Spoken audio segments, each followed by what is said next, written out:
Hello students, good morning. BA second year की भूगोल की क्लास में स्वागत है आप सभी का। तो हम राजस्थान का भौतिक स्वरूप का अध्ययन कर रहे हैं। आज हम अरावली जो प्रदेश है उसके विषय में जानेंगे। देखो, अरावली को विभाजन कर रखा है यहाँ 4 लघु भौतिक प्रदेशों में अरावली का विभाजन कर रखा है। पहला है उत्तरी पूर्वी पहाड़ी प्रदेश, फिर मध्य अरावली श्रेणी, और इसे भी 2 भागों में बांटा हुआ है, शेखावाटी निम्न पहाड़ियाँ और मेवाड़ पहाड़ियाँ। फिर है मेवाड़ पहाड़ियाँ और घोराट पठार। फिर चौथा और अंतिम है इसका बिंदु आबू पर्वत खंड। तो इन भागों में देखो अरावली को बांटा हुआ है। स्क्रीनशॉट देख सकते हो इसका। तो सबसे पहले देखो हम अरावली की बात करते हैं।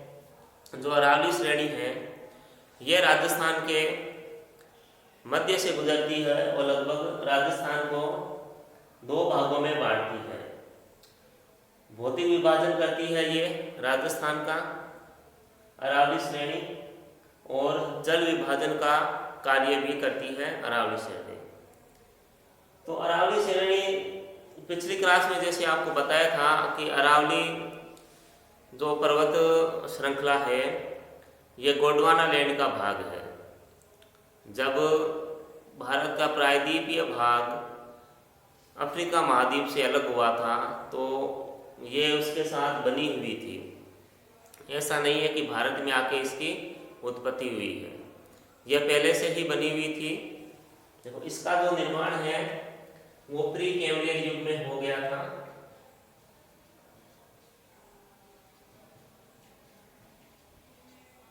प्री कैम्ब्रियन युग में इसका निर्माण हो गया था अरावली श्रेणी का। अब जो अरावली श्रेणी है ये विश्व की सबसे प्राचीन संरचनाओं में से एक है। ये देखो एक वलित पर्वत है, वलित पर्वत है, और वर्तमान में अवशिष्ट पर्वत भी है। अवशिष्ट पर्वत भी है।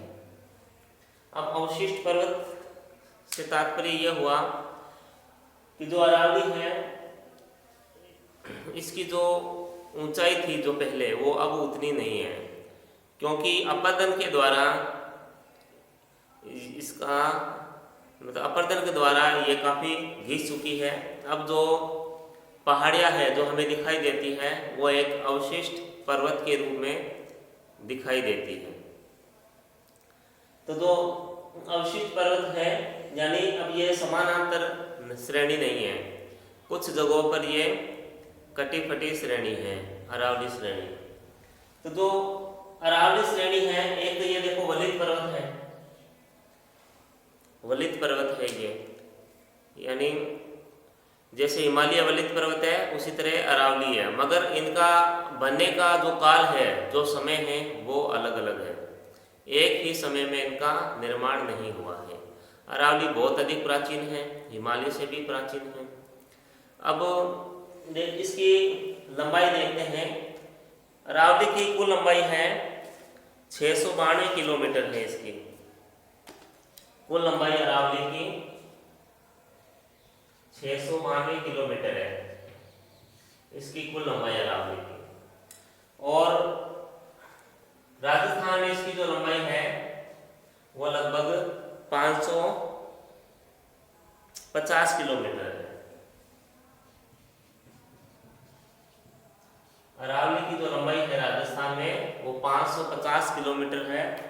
लगभग 80% अरावली का जो हिस्सा है वो राजस्थान में है। 80% जो अरावली है वो राजस्थान में फैली हुई है। अब इसका विस्तार देखते हैं दक्षिण पश्चिम से उत्तर पूर्व। तो तो दक्षिण पश्चिम से उत्तर पूर्व इसका विस्तार है।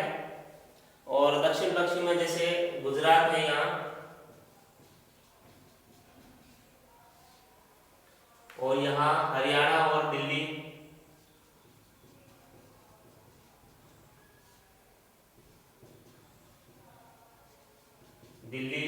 और ये राजस्थान है बीच में। ठीक है, तो गुजरात से जैसे ये शुरू होती है अरावली श्रेणी और दिल्ली तक ये फैली हुई है, यानी 4 राज्यों में इसका विस्तार है। गुजरात, ये राजस्थान, हरियाणा और दिल्ली, 4 राज्यों में इसका विस्तार है अरावली पर्वत श्रेणी का। 692 इसकी कुल लंबाई है, 550 किलोमीटर। राजस्थान में इसकी लंबाई है लगभग 80% इसका जो भाग है वो राजस्थान में फैला हुआ है। और दिल्ली में जो राष्ट्रपति भवन है वो इसी अरावली पर्वत पे ही बना हुआ है, जिसे रायसीना की पहाड़ियां कहते हैं। क्या कहते हैं? रायसीना की पहाड़ियां।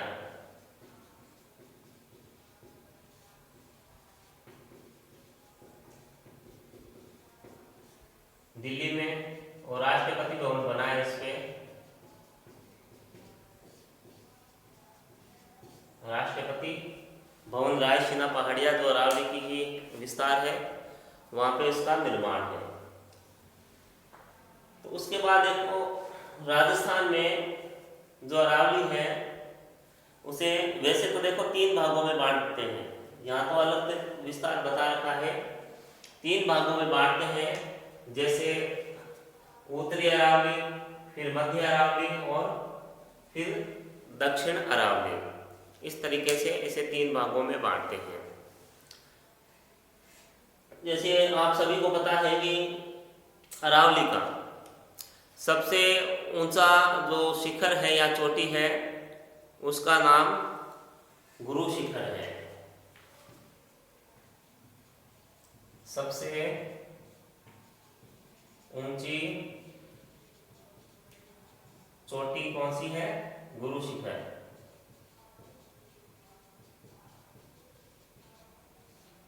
1722 मीटर हाइट है इसकी, गुरु शिखर की, जो कि सिरोही जिले में स्थित है गुरु शिखर। उसके बाद जो कर्नल जेम्स टॉड है उसने गुरु शिखर को संतों का शिखर कहा है। संतों का शिखर कहा है जेम्स टॉड ने। कर्नल जेम्स टॉड ने गुरु शिखर को संतों का शिखर कहा है। तो ये अरावली के बारे में कुछ सामान्य बातें थी। जो अरावली है देखो दक्षिण में हाइट सबसे ज़्यादा ऊंची है इसकी, फिर इसकी मध्य में जो ऊंचाई है कम है, और फिर जो उत्तर की ओर है वहाँ ऊंचाई फिर अधिक इसकी हो जाती है। तो जो मध्य के अंदर जो अरावली है ये सतत नहीं है, बहुत ही कम इसकी चौड़ाई रह जाती है। अब अरावली विस्तार से लेते हैं। सबसे पहले करते हैं उत्तरी पूर्वी पहाड़ी प्रदेश। तो ये उत्तरी पूर्वी ये क्षेत्र हो गया अरावली का पहाड़ी प्रदेश। यहाँ से हम अरावली पढ़ना शुरू करेंगे। देखो उत्तरी पूर्वी जो पहाड़ी क्षेत्र है इसमें देखो जयपुर जो जिला है, जो राजधानी है वैसे राजस्थान की हमारे, लेकिन ये जयपुर जिले के उत्तरी पश्चिमी भागों में और अलवर के अधिकांश भागों में ये फैली हुई है अरावली। जयपुर और अलवर का जो क्षेत्र है उत्तर पूर्व में आता है वो, और ये जो क्षेत्र है यह चट्टानी क्षेत्र है। चट्टानें यहाँ फैली हुई है, और जैसे क्वार्टजाइट चट्टान है, उसके बाद फाइलाइट जो चट्टान है, इसके द्वारा अरावली का निर्माण हुआ है। उसके बाद इसमें चूने के पत्थर भी यहाँ पाए जाते हैं। देहली क्रम की अन्य चट्टानों में, जो चट्टानें जो देहली क्रम की है, दिल्ली की तरफ जा रही है, वहाँ चूने के पत्थर भी पाए जाते हैं। और इसकी जो शाखाएं हैं कुछ सीकर में श्री माधोपुर, नीम का थाना और खेतड़ी तहसील में भी पाई जाती है।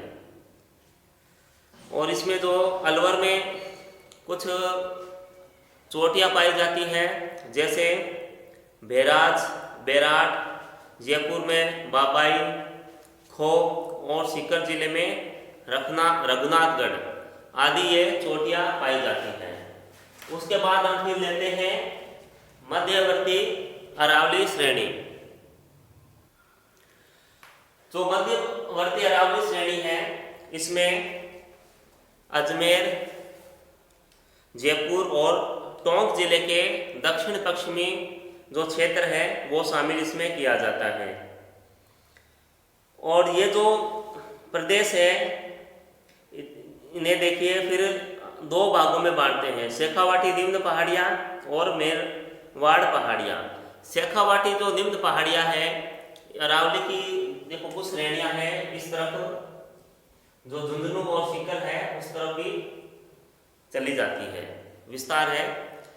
और ये जो क्षेत्र है, जैसे हमने पढ़ा है, शेखावाटी का जो क्षेत्र है अंत्य प्रवाह का क्षेत्र है। तो यहाँ जो नदी निकलती है, जो बताया था मैंने आपको, कांतली नदी निकलती है, जो कि एक बरसाती नदी है, वर्षा के दौरान ही वो प्रवाहित होती है। तो ये जो क्षेत्र है शेखावाटी का, वो निम्न पहाड़ियाँ है, कुछ एक पहाड़ियाँ हैं, उन पहाड़ियों से कांतली नदी निकलती है और एक बरसाती नदी है। और इसमें फिर आगे इसे कुछ पुराने नाम हैं इन पहाड़ी क्षेत्रों के, जैसे पुराना घाट, नाहरगढ़, आड़ा, डूंगर, राहेड़ी और तोरावाटी, ये कुछ इसके पुराने नाम हैं। फिर है मेरवाड़ पहाड़ियाँ। अब मेरवाड़ जो पहाड़ियाँ हैं, यह मारवाड़ के मैदान को, जो मारवाड़ का मैदान है उसे मेवाड़ के उच्च पठार से अलग करता है। ये मेरवाड़ की जो पहाड़ियाँ हैं, जो मारवाड़ जो क्षेत्र है, जैसे जोधपुर हो गया, पाली है, ये जो क्षेत्र है मारवाड़ के क्षेत्र है, ये अलग करता है मेवाड़ के उच्च पठारी प्रदेशों को। जो अजमेर शहर के समीपवर्ती भागों में पहाड़ियों के समानांतर है, जो अजमेर है उसके समानांतर है। और यहाँ पर अजमेर में सबसे ऊंची चोटी तारागढ़ पाई जाती है, जिसकी ऊंचाई है 770 मीटर। तारागढ़ जो कि अजमेर में स्थित है चोटी, 870 मीटर इसकी ऊंचाई है। उसके बाद है मेवाड़ पहाड़ी और घोराट पठार। मेवाड़ पहाड़ियाँ और घोराट पठार, देखिए यह प्रदेश पूर्वी सिरोही, उदयपुर के पूर्व में, और उसके अलावा ये डूंगरपुर जिलों में भी विस्तृत है ये क्षेत्र। और उदयपुर है जो इसे जल विभाजक भी माना जाता है, क्योंकि यहाँ अरावली की जो सबसे अधिक चौड़ाई है वो उदयपुर जिले में है। सबसे अधिक ऊंचाई तो कहाँ है? सिरोही में, गुरु शिखर पर्वत यहाँ स्थित है। और अरावली की जो सबसे अधिक जो चौड़ाई है वो उदयपुर जिले में है। तो उदयपुर जिले के जो क्षेत्र है उसे जल विभाजक भी माना जाता है। जल विभाजक का मतलब यह हो गया, नदियाँ जो प्रवाहित होती है उसे दो अलग दिशाओं में परिवर्तित कर देना। और जो कुंभलगढ़ और गोगुंदा के बीच में जो पठार है उसे भोराट का पठार कहते हैं। गोगुंदा और कुंभलगढ़ इनके बीच में जो पठार है उसे भोराट का पठार कहते हैं। फिर पूर्वी सिरोही में जो तीव्र ढाल वाली जो चट्टानें होती हैं, तीव्र ढाल वाली जो चट्टानें होती है उन्हें स्थानीय भाषा में भाकर कहते हैं। ये भाकर, भोराट, ये एक जैसे लगने वाले नाम हैं। कई बार पेपर में इतना ही देते हैं कि भाकर क्या है, बस यही बताना होता है। वो भाकर सिरोही में एक तीव्र ढाल की पहाड़ियाँ होती है और स्थानीय भाषा में इन्हें भाकर कहते हैं। और भोराट का जो पठार है वो कुंभलगढ़ और गोगुंदा के बीच में है। अब क्वेश्चन बनता है कि जैसे जो राजस्थान है इसका सबसे ऊंचा पठार कौन सा है, तो वो है उड़िया का पठार। तो उड़िया का जो पठार है राजस्थान का सबसे ऊंचा पठार है, ये भी सिरोही में स्थित है, सिरोही जिले में ही ये स्थित है।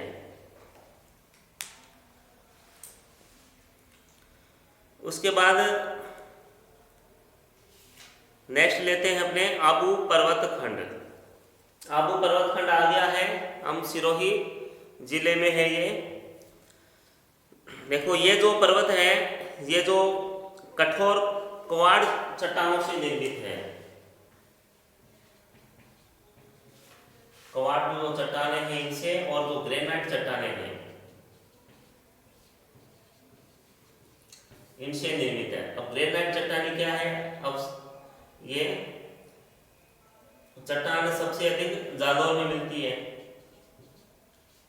जालौर में सबसे अधिक मिलती है ग्रेनाइट चट्टानें। अब ये जो आबू पर्वत है ये 19 किलोमीटर लंबा और 8 किलोमीटर चौड़ा पठार है और समुद्र तल से इसकी ऊंचाई है 1200 मीटर। जो आबू पर्वत है उसकी जो ऊंचाई 1200 मीटर है। ये भी एक पठार है आबू पर्वत, लेकिन ये उड़िया पठार के बाद दूसरे स्थान पर है इसकी ऊंचाई। और यहीं पे गुरु शिखर जो चोटी है वो यहीं पाई जाती है। जैसे उड़िया का पठार है, पठार क्या होता है, बेंच के समान होता है, और उड़िया पठार पे ही सबसे ऊंचा शिखर है जिसे गुरु शिखर कहते हैं।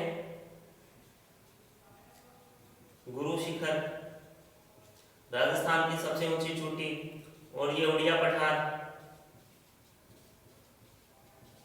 सिरोही में। और जो गुरु शिखर है वो देखो इसमें जो हिमालय और दक्षिण भारत के मध्य सबसे ऊंची चोटी है गुरु शिखर की। तो जो हिमालय है, जैसे हिमालय में हम लेते हैं कि भारत की सबसे ऊंची चोटी, अब इसमें एक तो K2 आती है गॉडविन ऑस्टिन, जो कि अब पीओके में स्थित है, पाक अधिकृत कश्मीर में। और जो भारत में स्थित है, भारत की सबसे ऊंची चोटी, वो है सिक्किम राज्य में कंचनजंगा। तो उनके बीच की और जो दक्षिण भारत की जो सबसे ऊंची चोटी है, दक्षिण भारत की जो सबसे ऊंची चोटी है अनायमुडी सबसे ऊंची चोटी है। उन दोनों के बीच में जो गुरु शिखर है यह सबसे अधिक ऊंची चोटी है, 1722 मीटर इसकी ऊंचाई है। और यहाँ से देखो कुछ तो श्रेणियां हैं, सिरोही के बाद जालौर, और जालौर के बाद बाड़मेर तक फैली हुई है। तो बाड़मेर में देखो इन्हें 56 की पहाड़ियों के नाम से जानते हैं। 56 की पहाड़ियाँ, 56 की पहाड़ियाँ या नाकोड़ा पर्वत एक ही बात है, ये बाड़मेर जिले में पड़ती है। 56 की पहाड़ियाँ और नाकोड़ा पर्वत। एक 56 का मैदान है जो बांसवाड़ा और प्रतापगढ़ के बीच में है, उनका आगे आएगा, आगे इसका जो 56 का मैदान है उसका बताएंगे। लेकिन इसमें कंफ्यूज नहीं होना है कि 56 की पहाड़ियाँ कहाँ हैं और 56 का मैदान कहाँ है। 56 का जो मैदान है वो बांसवाड़ा और प्रतापगढ़ के बीच में है, और 56 की जो पहाड़ियाँ हैं वो बाड़मेर में स्थित है, और जिसे नाकोड़ा पर्वत भी कहते हैं। और ये जो बाड़मेर में जो सिवाना क्षेत्र है वहाँ पे ये 56 की पहाड़ियाँ स्थित है। तो इस तरीके से ये अरावली पर्वत है, ये कंप्लीट होता है आपके। और इसमें से कुछ भी जो आपको पूछना हो पूछ सकते हो आप। आज के लिए इतना ही, तब तक घर पे रहें, स्वस्थ रहें। धन्यवाद।